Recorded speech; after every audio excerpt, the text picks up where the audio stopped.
Welcome back. Now, the Supreme Court has deferred to July 27 the sentencing of two panelists and the host in the MontieFm case after finding them guilty. The court, presided over by Justice Sophia Ekufu, found the trio guilty of scandalizing the court, defying and lowering the authority of the court and bringing it into disrepute. The accused persons have been admitted to self-recognizance bail.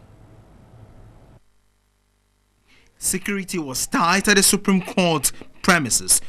Journalists and lawyers were subjected to strict security check. It was the second sitting of the panel chaired by Justice Sophia Ekufu. Justice Bafo Boni recused himself from the panel because he was related to one of the owners, Senti Bafo Boni. At the last sitting, the court had ordered owners of MontieFm to appear to answer why they should not be held for contempt. Edward Ado, Kwesi Etua, Hariza Kaur and Company Secretary Bram Labi appeared and pleaded guilty for the offense of contempt as charged. The court, imposing its jurisdiction, directed the audio recording of the said threat to be played. Despite pleas by counsels for the accused persons, the president of the panel insisted the tape be played to set the record straight. The accused persons, Salifu Masi alias Mugabe, Alisa Tyro Nelson, and Godwin Akugan, pleaded liable for the offense of scandalizing the court, defying and lowering the authority of the court, offering to give an explanation. The owners took responsibility for the defamation of the justices, pleading for mercy to correct programming and content going forward at the station. Salifu Masi, alias Mugabe, when called to explain his plea of guilty but with explanation, said his producer was taken ill on the said day, in that he lost control of himself on the show. He further went on to apologize and ask for mercy, appealing to the court to listen to his counter-programming, which he claimed was full of praise for the court. Alistair Nelson, on his part, said he was ill-prepared for the program that day and was under pressure, which he described in local Ga parlance as Bokbo Blibli. Godwin Akugan also pleaded and said he was sorry for the comments and that he should be forgiven. Lawyer for the owners of the station, Nanato Dadzi, pleaded for mercy. The accused persons have been admitted to self-recognizance bail. Komla Kluche, TV3 News, Accra. Private legal practitioner Martin Pebo is joining us on the telephone lines now for some discussions on this. Good evening, sir, and thank you very much. I already spoke to you on radio this afternoon, and a critical question we all want to know. I know that you have been following this case. What do you make of the proceedings and the plea by the contemnors today? Okay, let's say that this is a very momentous, big day for the rule of law in Ghana, you know, to the extent that at least the long arm of the law has caught up with the contemnors. So we should be happy that the law is taking its course. The law taking its course. I mean, we also know that although they've been found guilty, they're yet to be sentenced a couple of days away from today. Is that standard process? Yes. I indicated earlier on that contempt is quasi-criminal, so it is partly criminal. And in criminal practice, okay, the law is that the person can be convicted today, but you can defer the sentencing to another day. And that is very good because when the person has been convicted, let's not take it for a joke. It comes with shock and so many emotions and all those things. So it is good to give the person the opportunity to go and prepare and come back to make what we call a plea in mitigation. A plea in mitigation is that stage where the judges will say, okay, we are about to sentence you. What do you have to say to us? So that is where they will muster all their armory, their resources to be able to persuade the judges to be lenient on them.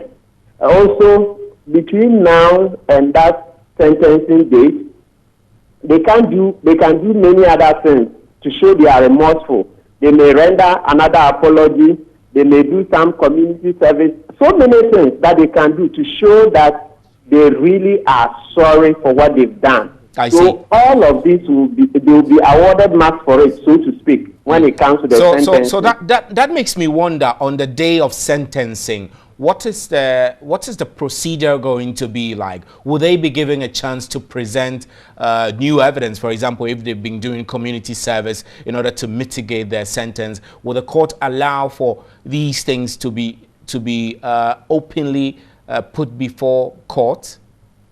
Yes, that is correct. The court would say, we are about to sentence you. What do you have to say in the plea in mitigation? You remember the last time when we had the election petition, one of them showed how he had already gone on a campaign trail advocating, a change, how much public advocacy he had done to show his remorse and all those things. And the others, yes, those who rendered apologies also made it known to the court. So the court would look at all these circumstances and take them into account before handing down the sentence. Right. So are you able to tell us whether there are specific sentences for a contempt of court? I mean, because I'm asking this on the back of the fact that we do know that contempt is misdemeanor, and you describe it as quasi-criminal. So what are the specific sentences for such an offense? Okay. So top of the range is the custodial sentence, where the court may pronounce that, Mr. X, go to jail for 1 month or 2 months, whatever duration, but generally in our jurisprudence, we don't exceed 6 months, generally, yes.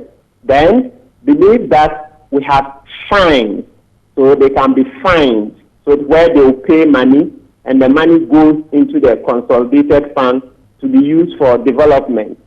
Now, apart from the fine, they may also be asked they may be cautioned.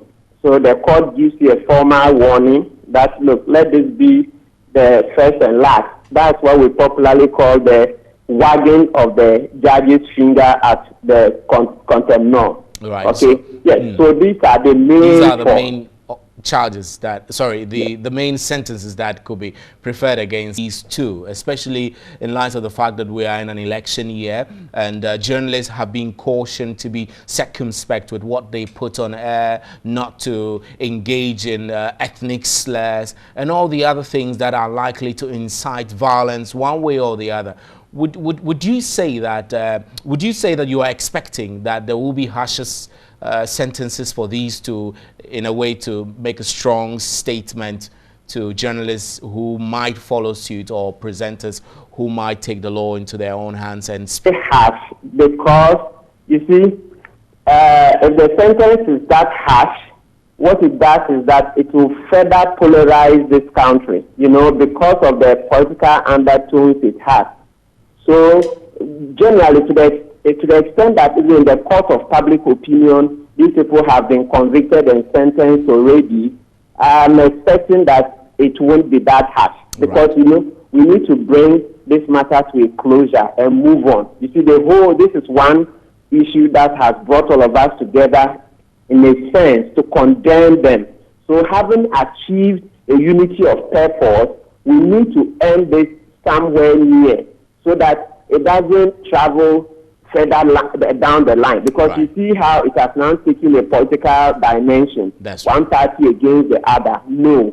So if the sentence is long, what is going to happen is that, people will read so much more politics into it. And then for each day that they are in custody, the news media, you'll be following up in custody to pick news from them and all that. So the longer it is, and then the likely the chances that it will create some cracks in that unity of purpose we have obtained now. Right. So it's better to end it quickly. Right. Lawyer Martin Kpebu, we're grateful. Thanks very much. Lawyer Martin Kpebu is a private legal practitioner